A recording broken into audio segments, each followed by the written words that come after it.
uma boa noite a todos os companheiros participantes das preces do Lar de Fabiano de Cristo, com um desejo de muita paz, muita luz e, acima de tudo, aquela energia positiva, que é a energia vinda dos instantes em que nos reunimos para nos alimentar o Espírito. O tema de hoje é um tema extraordinário, bem-aventurados os pobres de espírito. E na mensagem de hoje, o que se deve entender por pobres de espírito? Bem-aventurado os pobres de espírito, porque deles é o reino dos céus. Mateus capítulo 5, versículo 3. A incredulidade zombou dessa máxima. Bem-aventurados os pobres de espírito, como tem zombado de muitas outras coisas que não compreendem. Por pobres de espírito, Jesus não entende os baldos da inteligência, mas os humildes, tanto que diz ser para estes o reino dos céus e não para os orgulhosos. Os homens de saber e de espírito, no entender do mundo, formam geralmente tão alto conceito de si próprios e de sua superioridade, que consideram as coisas divinas como indignas de lhe merecerem a atenção. Concentrando sobre si mesmos os seus olhares, eles não os podem chegar até Deus.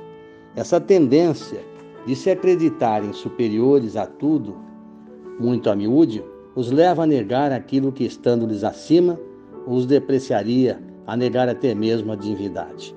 Ou seja, se condescendessem em admiti-la, contestam-lhe um dos mais belos atributos, a ação providencial sobre as coisas deste mundo, persuadidos de que eles são suficientes para bem governá-lo. Tomando a inteligência que possuem para a medida de compreensão universal e julgando-se aptos a tudo compreender, não consideram sem apelação as sentenças que proferem. Se recusam a admitir o mundo invisível e uma potência extra-humana, não é que isso lhes esteja fora do alcance, é que o orgulho se lhes revolta a ideia de uma coisa acima do qual não possam colocar-se e que os faria descer do pedestal onde se contemplam, daí ou só terem sorrisos de mofa para tudo que não pertence ao mundo visível e tangível. Eles se atribuem espírito e saber em tão grande cópia que não podem crer em coisas segundo pensam, boas apenas para gente simples, tendo por pobres de espíritos os que as tomam a sério. Entretanto, digam o que disserem, forçoso lhes será entrar como os outros nesse mundo invisível de que escarnecem.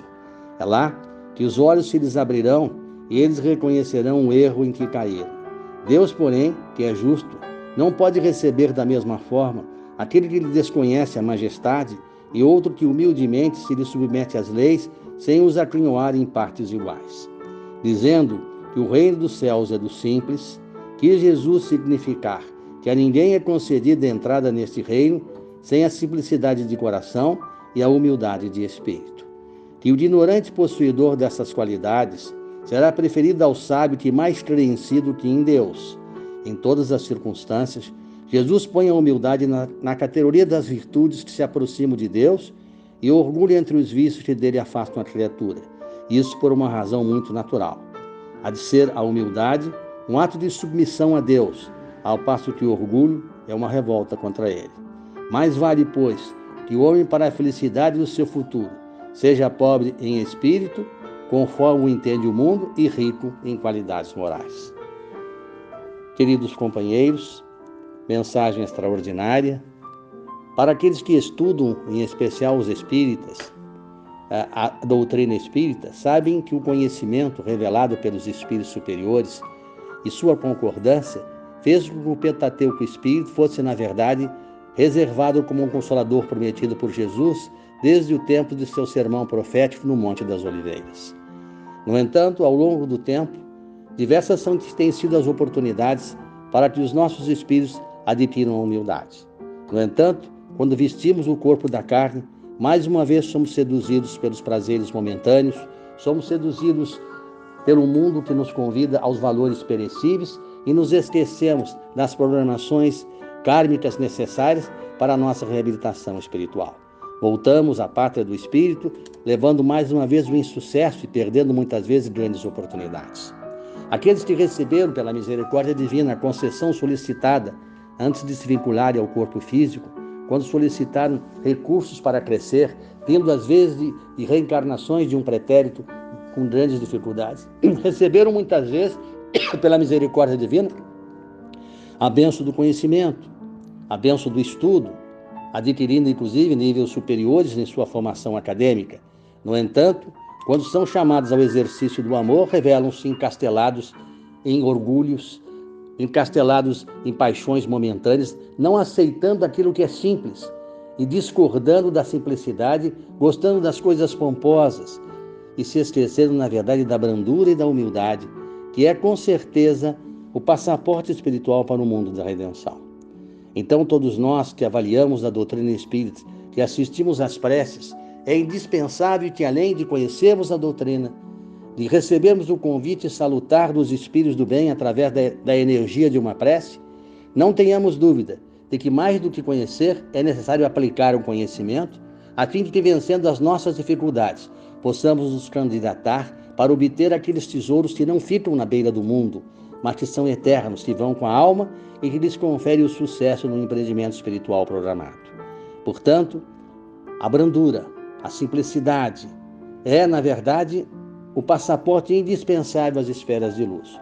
Os orgulhosos, os prepotentes, aqueles que se acham superiores e que, acima de tudo, muitas vezes não entendem que o Evangelho de Jesus é um Evangelho de amor, que pede paz, que pede entendimento, que pede afinidade, especialmente entre os espíritos que não são afins, porque a desafinidade, sem motivo algum, só tem uma explicação, através das reencarnações do passado. E esta é a grande chance que aparece a todos os espíritos para vencê-la, permitindo que justamente nos unamos àqueles que não nos afeiçoamos, porque, sem sombra de dúvida, essa é a grande oportunidade que nos é concedida e a grande lição para demonstrar humildade, resignação e submissão à vontade divina. Programados através de nossas próprias solicitações, o mundo espiritual nos dá a oportunidade de voltarmos nesse momento decisivo da última hora, nesse instante definitivo do ápice da transição planetária, onde os eventos, não só como a pandemia que continua a exigir o isolamento, a preocupação e a atenção, causando grandes infortúnios através do desemprego e, acima de tudo, do fechamento de empresas, outros eventos surgirão. Não tenham dúvida nenhuma os incrédulos, aqueles que não acreditam nas mensagens de Jesus. E qual será o maior legado? Qual será a maior autoridade que pisou aqui na terra, além do Mestre Jesus? Que espírito digno, governador da terra, arquiteto naturalmente do planejamento do globo terrestre, e sem sombra de dúvida, filho pródigo de nosso Pai, qual a maior autoridade?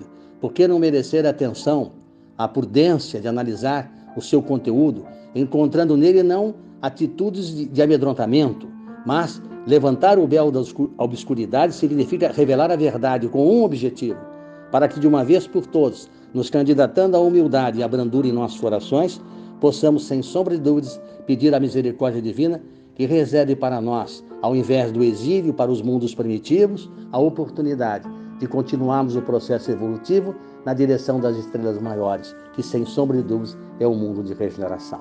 Muita paz, muita luz, muita confiança, e não se esqueçam, esta é a grande oportunidade de todos nós, nesses instantes decisivos. Não vamos perder a misericórdia que Jesus nos oferta e as bênçãos divinas para nos candidatarmos, sem sombra de dúvidas, a mundos melhores.